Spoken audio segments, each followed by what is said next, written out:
This week's papal encyclical is a short letter written to the Irish people from Leo XIII during their troubles that explicitly addressed the methods employed by some factions of the Irish during that time. These methods will be familiar to Americans and those across the West dealing with certain kinds of, shall we say, ethnic identity movements that are seeking, in their own estimation, justice, and have taken to employing tactics that are dominating the headlines now. Now, to be clear, those tactics are only being employed by some people, and there are others who are choosing more peaceful methods, even if boisterous, to express their discontent. This is not a judgment call on those people. This encyclical is thus timely, and details if those methods are in keeping with the Catholic faith. I hope you find it useful in coming to clarity on this issue in these troubling times. Simply replace the terms Irish with the name of that ethnic movement in the U.S. and in the West, and you'll see what I mean. If you wonder why I'm being vague, well, our hosts are very censorious and have taken a very clear position on this, and anything that dissents or sounds like dissent from that position gets censored. So, I hope you understand. Saepe Nos, encyclical of Pope Leo XIII, on the unrest in Ireland. From this supreme dignity of the apostolic office, we have frequently directed our solicitude and our thoughts to your Catholic people, and our feelings have been more than once recorded in published documents, from which all may clearly learn what our dispositions towards Ireland. They are sufficiently attested by the provisions which, under our direction, the Sacred Congregation of Propaganda made in former years respecting Ireland, and also by the letters which, on more than one occasion, we addressed to our venerable brother, Cardinal MacCabe, Archbishop of Dublin.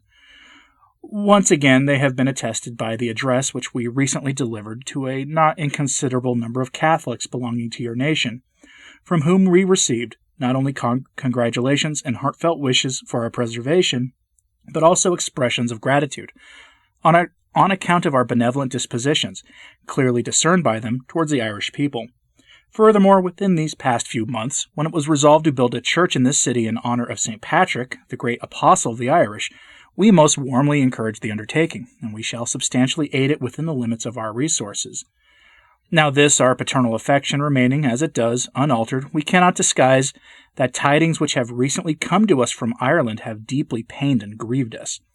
We have learned that an untoward excitement has suddenly arisen because the Sacred Congregation, whose office it is to vindicate the authority of the Church against those who resist it, has decreed that those methods of warfare known as boycotting and the plan of campaign, which had begun to be employed by many, may not lawfully be used.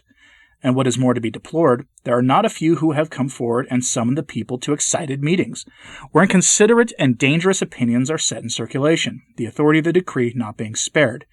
For not only is the real scope of this decree grievously perverted by means of forced interpretations, but furthermore, it even denied that obedience is due to the decree, as if it were not the true and proper office of the Church to decide what is right and what is wrong in human actions. Such a manner of acting is but little in harmony with the profession of the Christian religion, which assuredly brings in its train the virtues of moderation, respect, and obedience to legitimate authority. Besides, in a good cause, it is not fitting to seem, in some sense, to imitate those who, in the pursuit of an unlawful end, seek to attain it by disorderly effort. Such a line of action, too, is the more painful to us inasmuch as we had carefully inquired into the case, so that we might obtain full and reliable knowledge of the state of your affairs, and of the causes of popular discontent. Our sources of information are trustworthy. We investigated the matter in personal interview with yourselves. Furthermore, last year we sent to you as legate a man of tried prudence and discretion, with the commission to use the greatest diligence in ascertaining the truth, and to make a faithful report to us. For this very act of watchful care, the thanks of the Irish people have been publicly given to us. Can it therefore be asserted without rashness that we have given judgment in a case with which we were not sufficiently acquainted? The more so as we have condemned things which fair-minded men, not mixed up in your struggle, and thus bringing a calmer judgment to the consideration of the case, unite in condemning. There is also a suspicion, not less unjust to us, namely, that the cause of Ireland appeals but feebly to us, and that the present condition of her people gives us little care. Now, on the contrary, we yield to no one in the intensity of our feeling for the condition of the Irish people, and we have no more earnest desire than to see them at length in the enjoyment of that peace and prosperity which they have so well deserved. We have never opposed their struggling for a better state of things, but can it be regarded as admissible that in the carrying on of that struggle a way should be thrown open which might lead to evil deeds?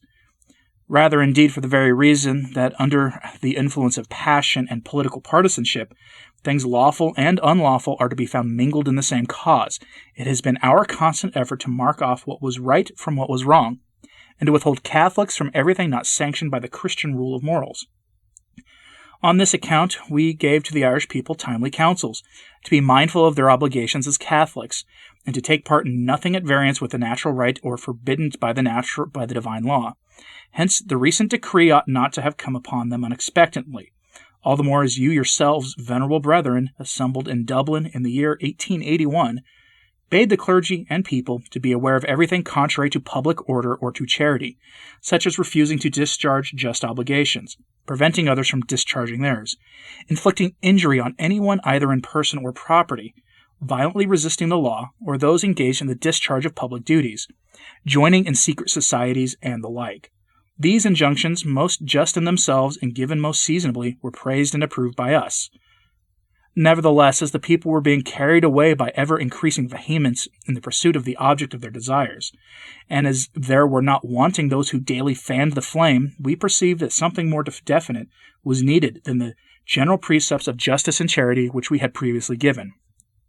Our duty forbade us to suffer that so many Catholics, whose salvation must be our first care, should pursue a hazardous and unsafe course leading rather to disorder than to the relief of distress.